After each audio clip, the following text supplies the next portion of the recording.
true, scary story. This happened to me last year, and I still get chills whenever I think about it. I had just finished a late shift at work and needed to pick up a few groceries, so I stopped by a 24-hour Walmart near my house. It was around 11 p.m., and the store was mostly empty, except for a few other late-night shoppers.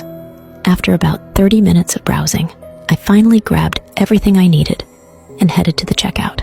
As I left the store, I noticed how deserted the parking lot was. Only a few scattered cars remained, including mine, parked all the way toward the back. That's when I saw him.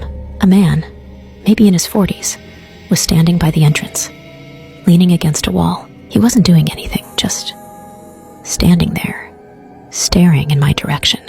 I tried to shrug it off, thinking maybe he was waiting for a ride. But as I walked toward my car, I had this nagging feeling that something wasn't right. I quickened my pace, glancing back over my shoulder, only to realize he was no longer by the entrance. He was walking toward me. At this point, my heart started racing. He wasn't running, but his steps were steady, deliberate. There was no reason for him to follow me to the farthest end of the lot. I fumbled for my keys, now feeling exposed and vulnerable in the quiet night. I unlocked my car and practically threw myself inside, slamming the door behind me. I started the engine and locked the doors, my hands shaking. Just as I looked up, he was right there, standing by the driver's side window, staring at me with a blank expression. For a few seconds, neither of us moved. He didn't knock. He didn't say anything. He just stood there. I didn't want to take any chances. I threw the car into reverse, speeding out of the parking spot as fast as I could. As I drove off, I looked back in the rearview mirror. The man didn't chase after me. He didn't try to stop me.